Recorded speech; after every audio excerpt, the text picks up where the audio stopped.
Yes, good morning, everybody. My name is Bjørn Svenungsen. I've been asked to moderate this session. And I think I know all of them, the speakers from before. This has been some very, very interesting and thoughtful lectures. And I would like to start with Sven, maybe could be the first guy out, who touched upon these various aspects of, are we talking cyber war or are we talking something else? And many scholars argue that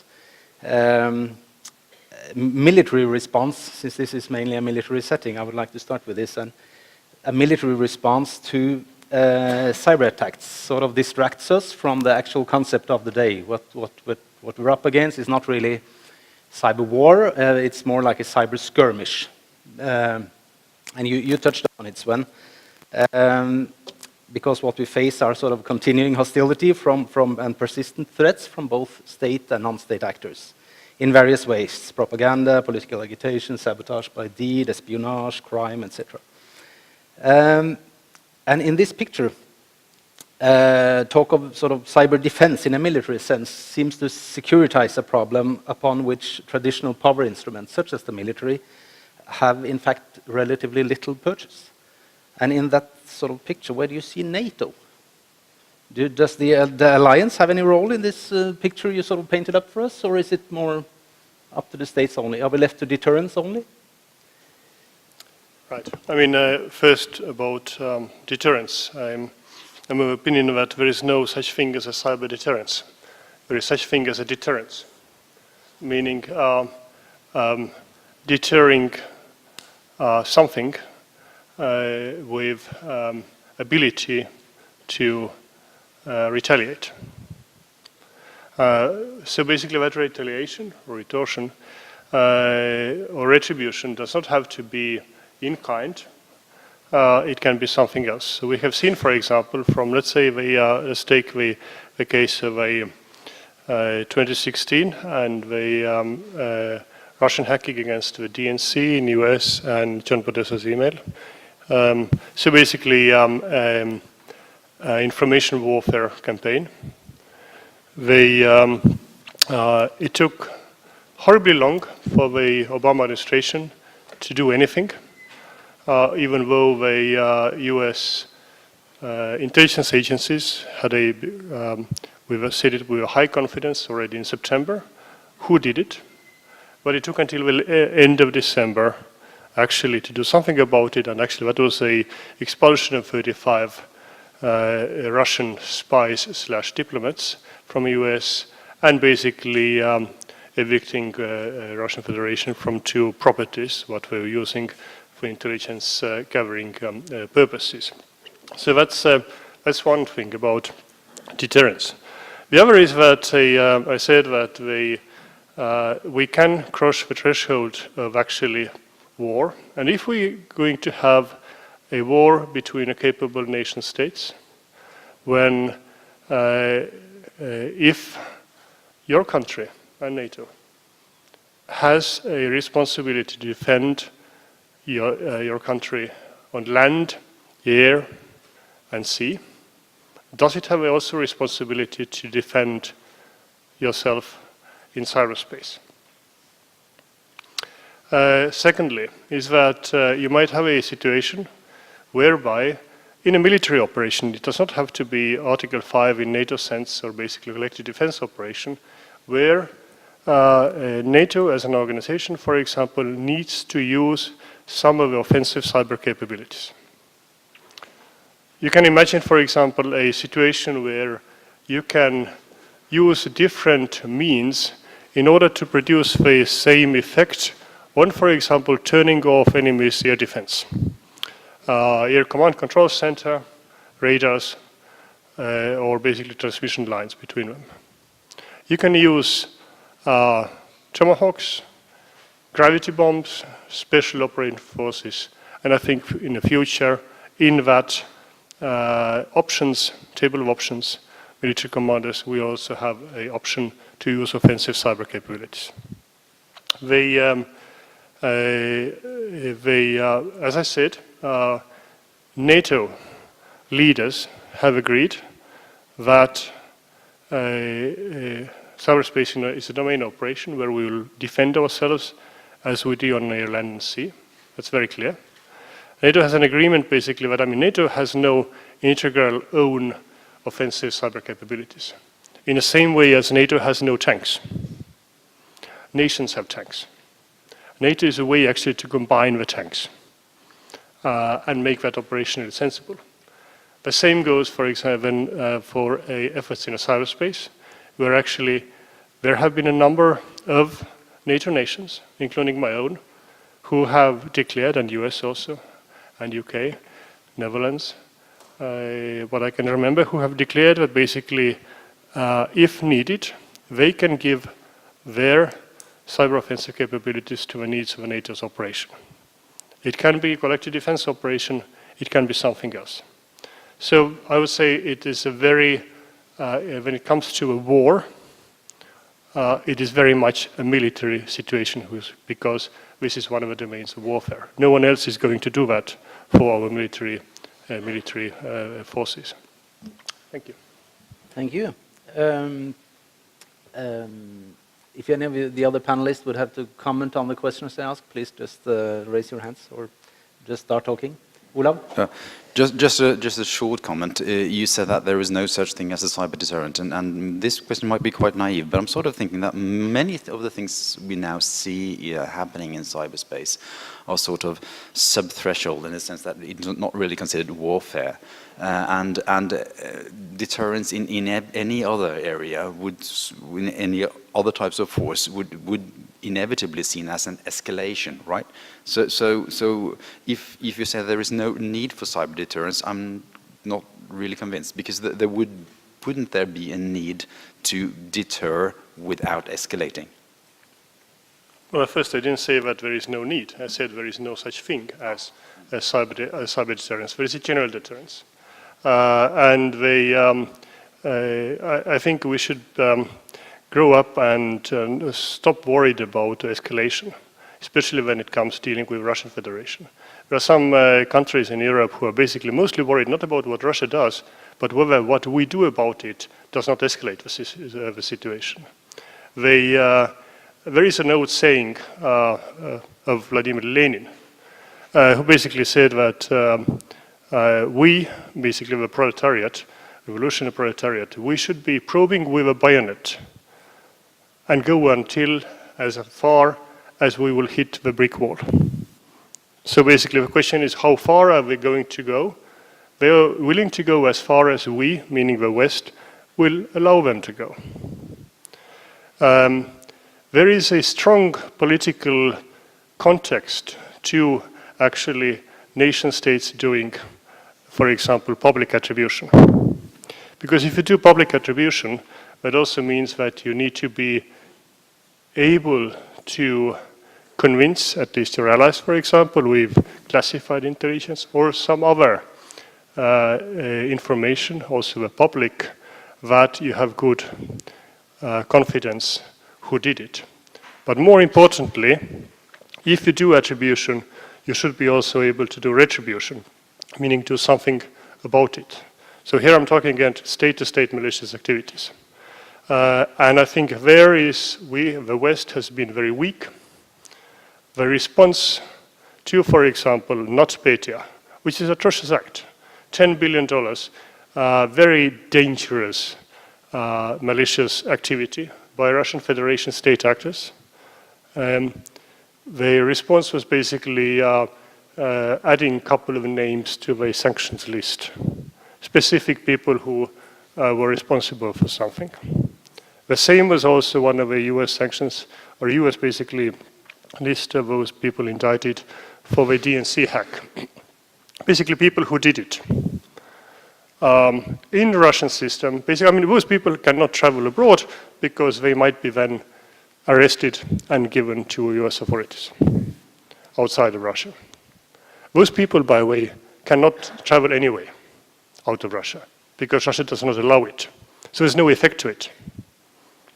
Hence, I would say that the problem we are facing is the general lack of will in the West to stand up for what we are and to defend our way of life, values, and so forth. And I think this is the biggest, let's say, problem we are facing in countering malicious state-to-state cyber activities. Thank you.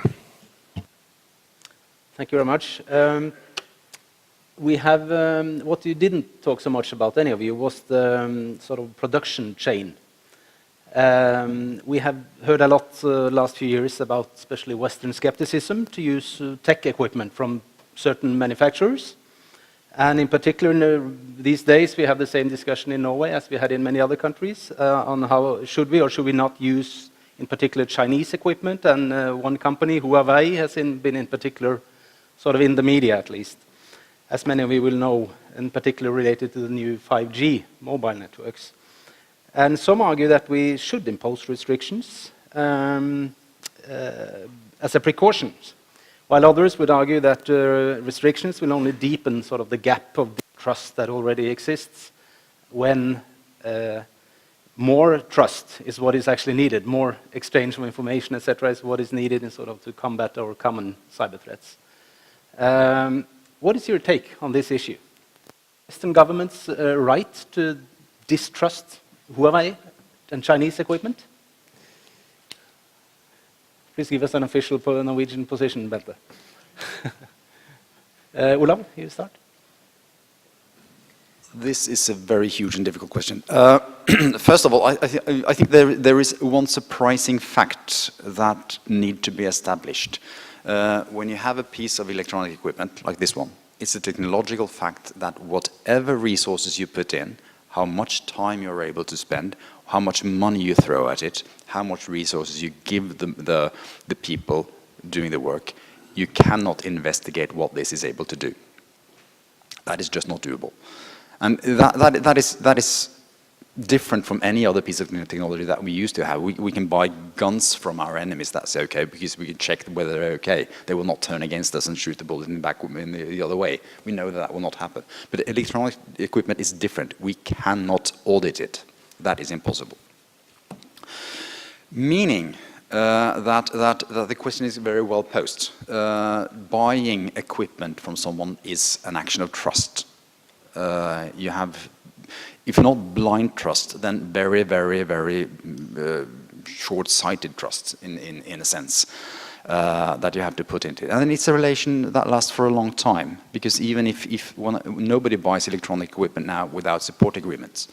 So every now and then you get the message that we've found some bugs, some security holes, we fixed them, please install this new operating system.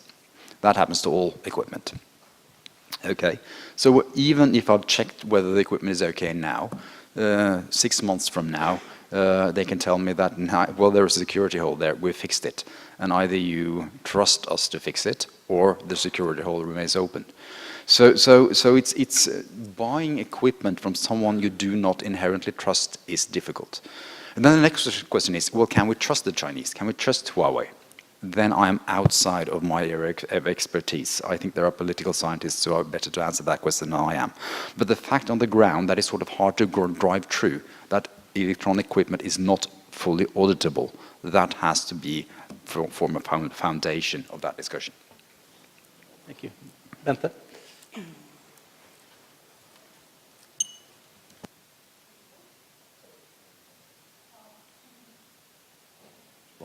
Okay.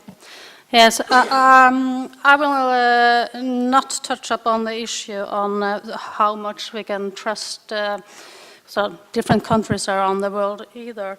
But I'll add something to the debate, because I think it's also bigger than just the country aspect of it. Because we are a small country, and we depend on vendors or buying equipment from other countries. We also depend on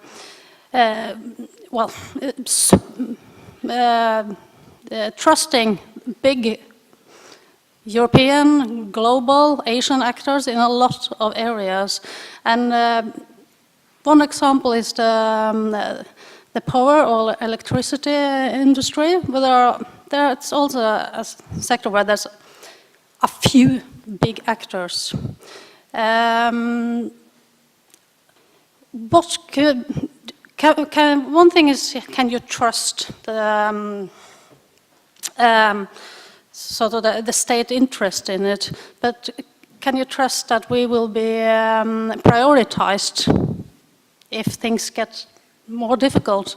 That's a totally different question than what you raised, but I think the whole supply chain issue is really big and complex, and for small countries like Norway, it's even bigger than for some other countries, because we have to buy equipment from some other countries, and needless to say, Chinese equipment is going to be there, or equipment produced in China is going to be there.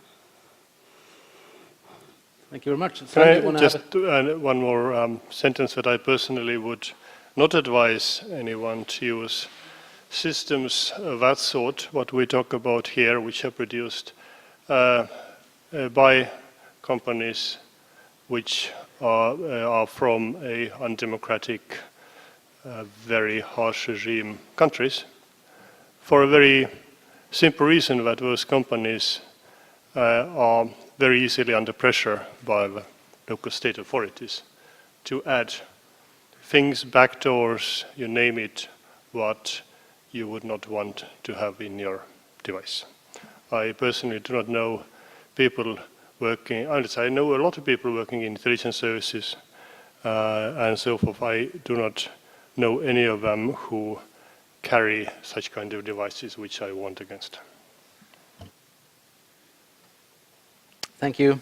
I'm going to have one more question for you now, and then perhaps a few more later, but one more, and then we open up the floor for questions. So, Shane Harris wrote a book he once called "At War," with "at" as this sign you have in emails. At War, the rise of cyber warfare, where he writes that the response to cyber threats promises to change the shape of cyberspace more than the threats themselves. And that sort of came to my mind when you, Bente, talked about possibilities, for example, for building a net on top of the internet and things like that.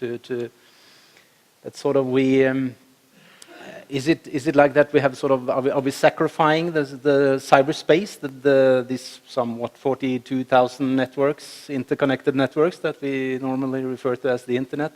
Is that sort of, and all the possibilities that's in there, are we sacrificing that on sort of the altar of security? Are we so obsessed with security in cyberspace that we sort of forget the benefits? Please.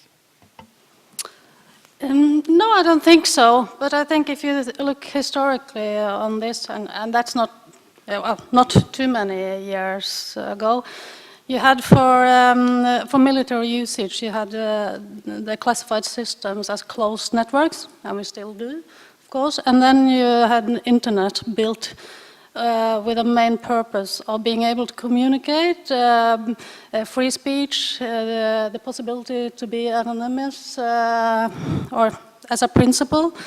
And I think we're now a lot of discussions now is about finding something in the middle there. So I think for more and more we will try to sort of add new technology to find safer spaces to stay in between the closed systems and the open internet. So I think that's a discussion and a challenge that we're facing now, but it hasn't been there too long. But I think the discussion that Professor Listner drew up is one of them.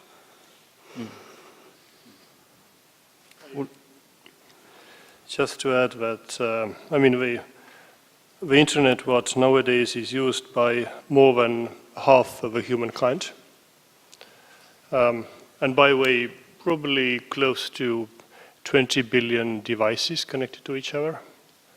I do not know exactly the number, no one knows. So basically everything which is connected. So-called machine-to-machine interface, basically no human in a loop.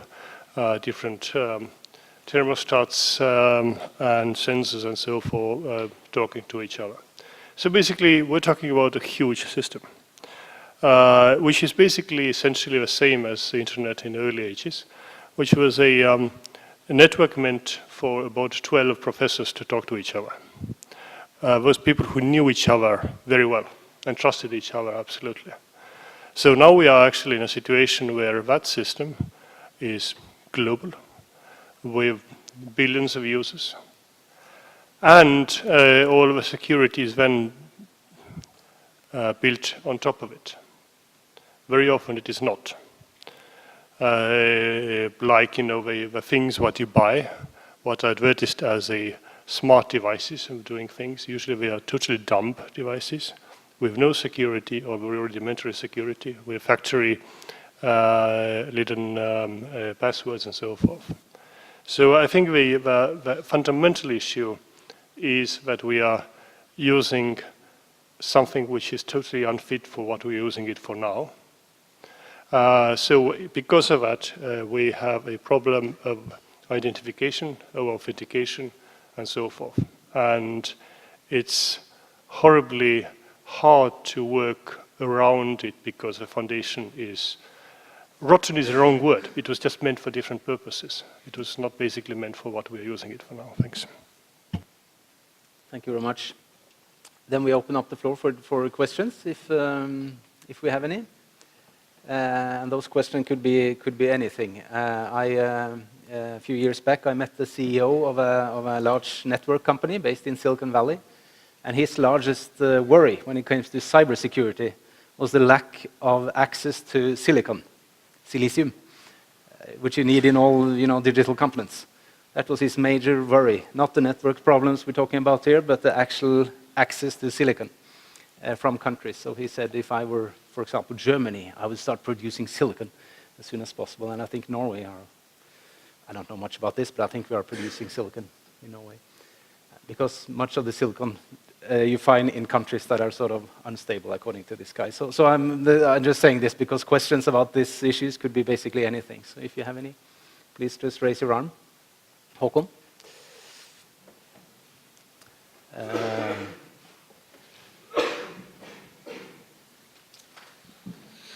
Thank you very much, and Bjørn, and to our experts. This is a very stimulating debate. I would like to try a bit of a maybe provocative question.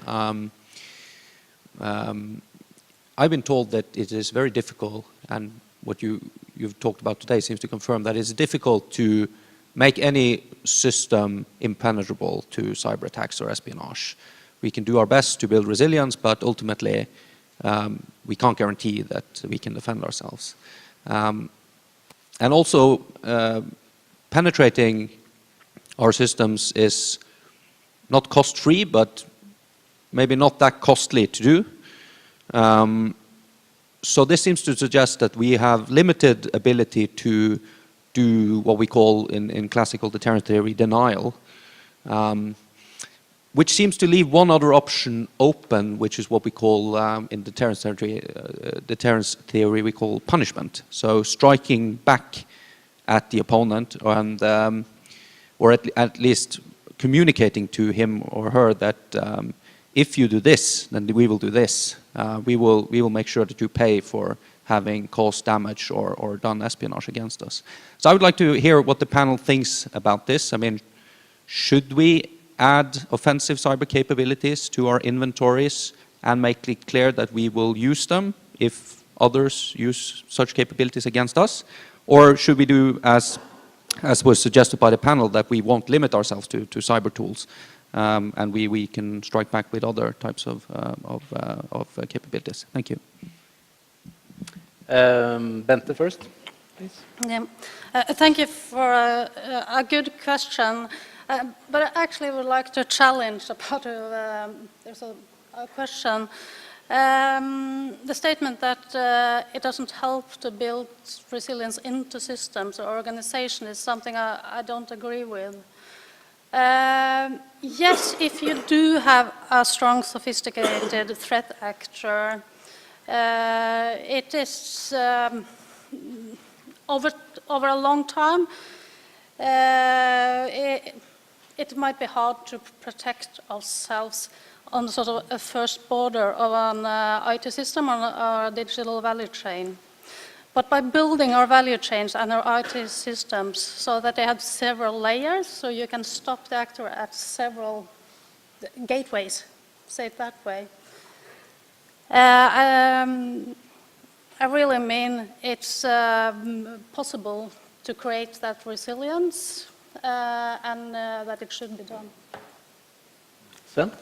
Yes, I agree that we should be working at resilience, and resilience is a correct term, meaning that you don't have a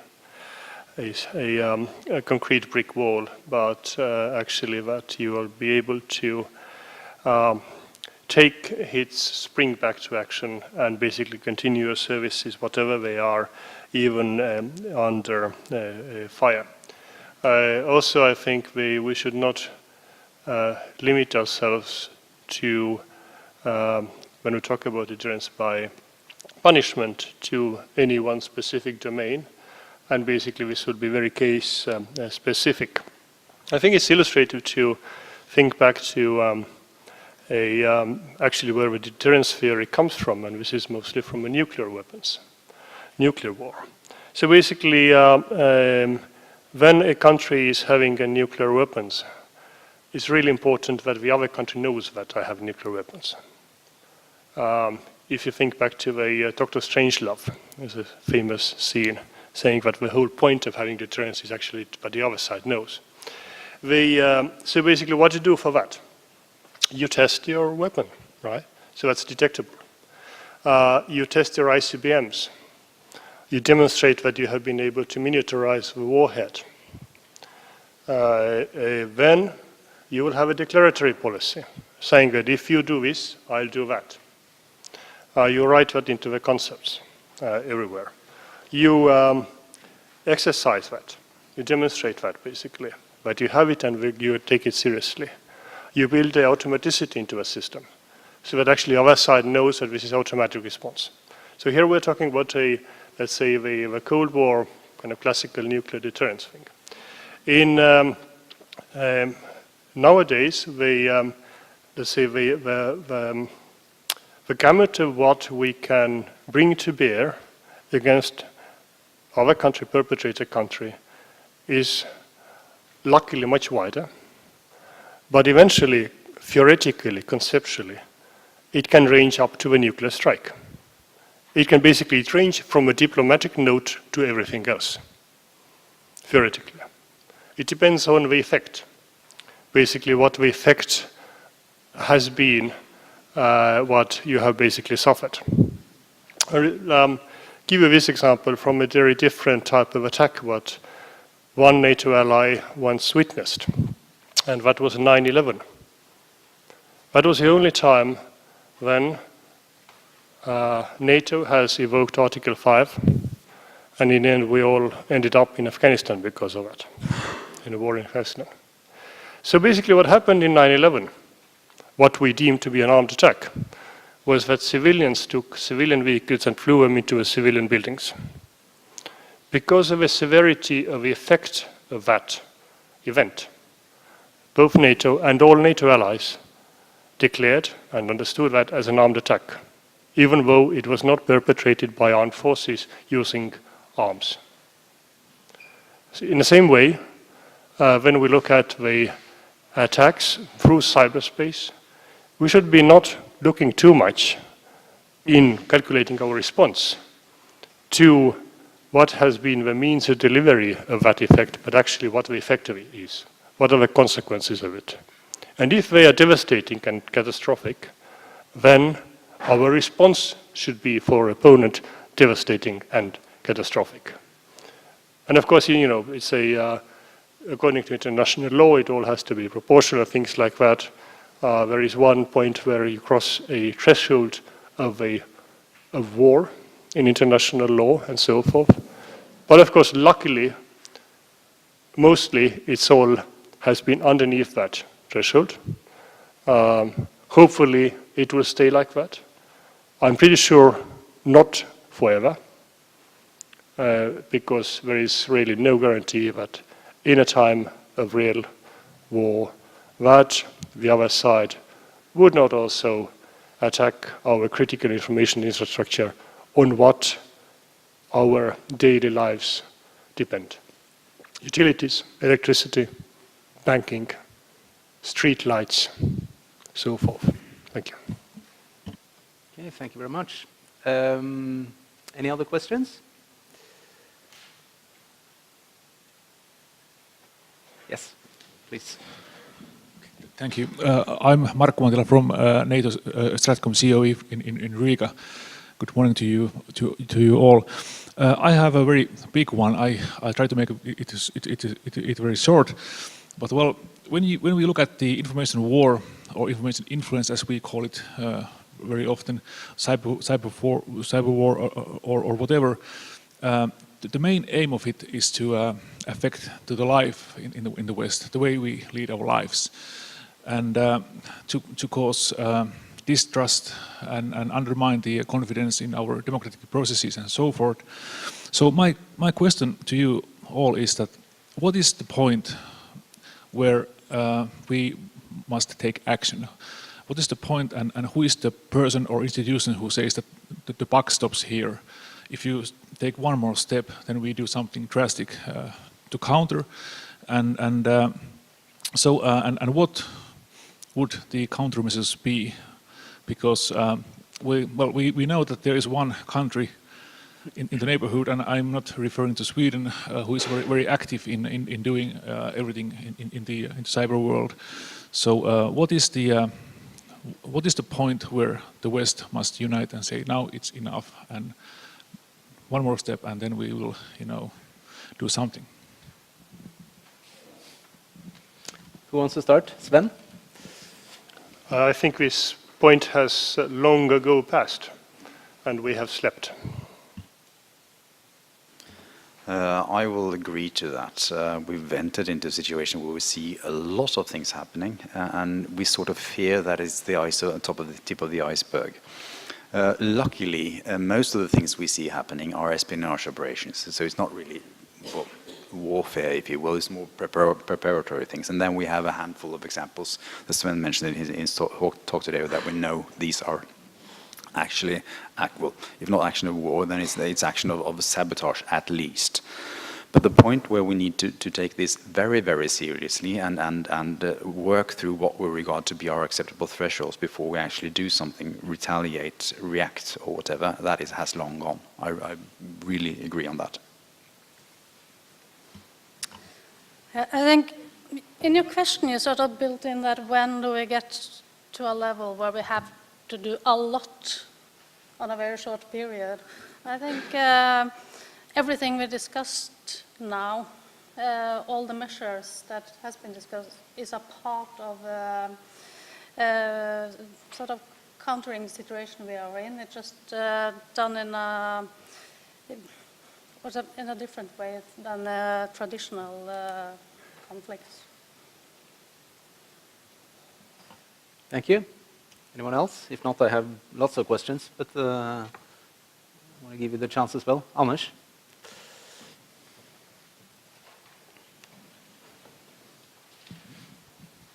Thank you. Anders Lowenheim. I'm heading the Center for International Security at the IFS. Thank you for your introductions. Very short question from me. The nexus between organized crime, hacking, and advanced persistent threats.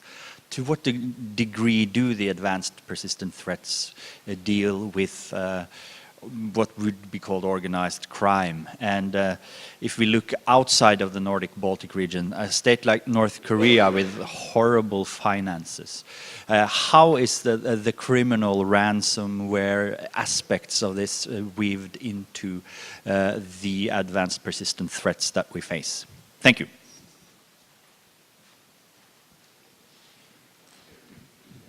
No, I mean, our responsibility is to help protecting any attacks that targeted here in Norway, and what you're asking about there is really how do they operate and how do they interconnect and who's influencing who. This is not sort of our area of expertise. This is more the intelligence service and the PST in Norway.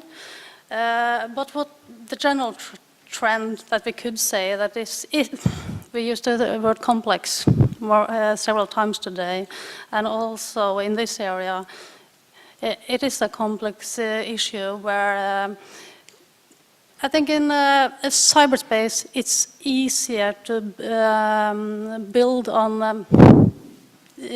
that this interest across each other than in other areas. So that's my general answer to that. Sven, quick note. Well, in a Nordic-Baltic area, if a cyber criminal is spotted by the authorities, he will be arrested and sent to court for a court to make a decision.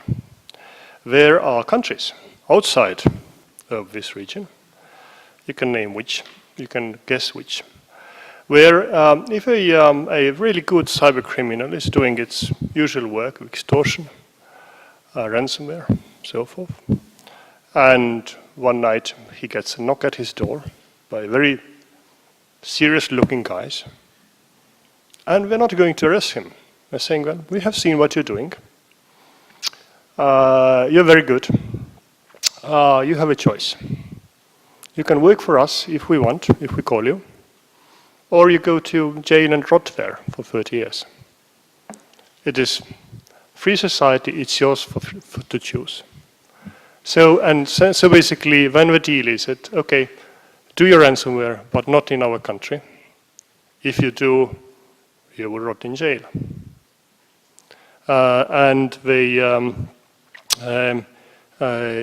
If need be, we will call you, and when your time is ours. Keep that in mind, and that's it.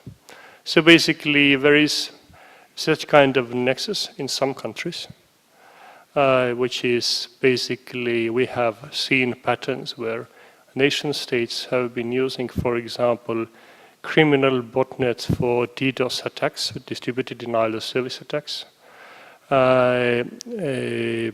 basically using things what have been built up for extortion purposes, for political purposes if needed. So you basically see the same botnets being transferred from criminal world to a state-to-state world. And of course this is, needless to say, it's extremely dangerous. As I said before, actually, according to international law, the fact that the actor, malicious cyber actor, is not state itself, does not make, basically give a free pass to the state if that state is in effective control of that cyber actor. In that case, basically, the state is still responsible, even though a criminal group is doing its bidding for specific purposes. Thank you very much. I have one final sort of question to ask for comment between. This is between us and coffee, so you better not use a long time for the answers, perhaps. But I'm just wondering. We have some of you mentioned it in your speeches. We have blockchain technology was mentioned, quantum computing was mentioned, artificial intelligence was mentioned. All of this and other technologies could potentially change the cyber landscape in very fundamental ways. And some argue that our knowledge about cyber defense and cyber security and how we think about cybersecurity will have to change dramatically in the next coming years and will be outdated the way we think about it today. Are we sort of rigging ourselves for a future that will not arrive? Will the changes we see in the next 10 years be even bigger than the changes we have seen in the last 10 years? And how do we meet that? Do you have any thoughts on that? Olav Mason? Yes, we will see changes over the next 10 years that are greater than what we've ever seen. But I think we're sort of at this point trying to struggle to adapt to the facts of the situation we're actually in now, and the situation we're actually in now is rapidly changing. So I think the question you ask now will be as relevant in 10 years as it is now. Things will change. We don't know what, but I think that what is going on now is basically we see most of our nations standing on their heels trying to keep balance in this changing world, and that situation will continue. But what is going on now in most nations that I have insights into is well, they're doing reasonably good things, and that what is happening now is not preparing for a future that will never come. I think what is basically the main picture is what is going on now is reasonable and good things. But we are out of balance, yes. Thank you. Bente? Yes, I think we have a highly digitalized technical society already, and I think partly what we're discussing now is have we been able to adapt to that regarding cybersecurity on the way. And the technologies you've been mentioning, they will come and they will come fast, and threat actors, they will be of the first to adapt the technology and take advantage of that. So I think this is something we must have focus on this. It's important, and you're right, in 10 years there will be other technologies, but we have to keep the focus. Mm-hmm. Sven, final comment? The thing with the really big revolutionary technological changes is that our ability to guess its impact in the future is linear, but actually they work exponentially. So basically, exponentially, the first maybe 20 years, it seems underwhelming, but then the exponential growth is going up. So I think we might be seeing things what we have no idea even yet what the impact would be. Some words on quantum computing and AI. In quantum computing, if that comes to an age, it's actually is working already, but a very small capacity.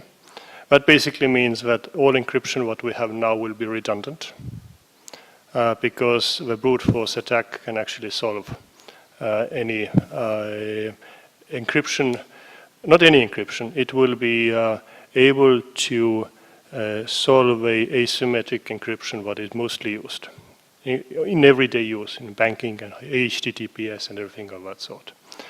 It would not probably be able necessarily to break the symmetric encryption. At the same time, and this is the flip side of the coin, is that the quantum computing, of course, because of a particle entanglement, gives us other opportunities for a new type of encryption which will be totally unbreakable. So basically we're looking at also a quantum encryption systems in the future. When we talk about AI, I think we need to, and artificial intelligence, we need to distinguish between whether we talk about that in a narrow sense or in a universal sense. When we talk about in a narrow sense, what we really talk about is basically that three things, that we have a lot of data, big data, we have good algorithms, and then machine learning. And then basically we're proving that in a very narrow range. And that's basically what we are using every day already. This is Amazon is suggesting books for you because of that. And that's basically is working there. That's probably gonna get much better in coming years and will improve very much our daily lives. There are a lot of problems with that in terms of, we don't have time to go into that. But already now there are reports that machine learning algorithms can spot the tumors or the cancer better according to X-ray scans than the best doctors can. When we talk about AI in a universal sense, then this is a totally uncharted territory, because in the end, when we get very quickly to a technological singularity, and we basically time when basically if humankind invents a computer which is smarter than humankind, then that will be the last invention of what the humankind does. And we have no idea whether then actually the humankind is necessary for that computer to hang around or not. Or are we just becoming a nuisance for a computer? So I think this is basically I have seen actually very sensible people. For example, one Estonian engineer whom I know, who was one of the chief engineers of Skype when Skype was created in Estonia, whose basically main task is now to travel the world and warn the humankind against building an AI without a kill switch. So basically that before it gets too smart, humans can turn it off. Thank you.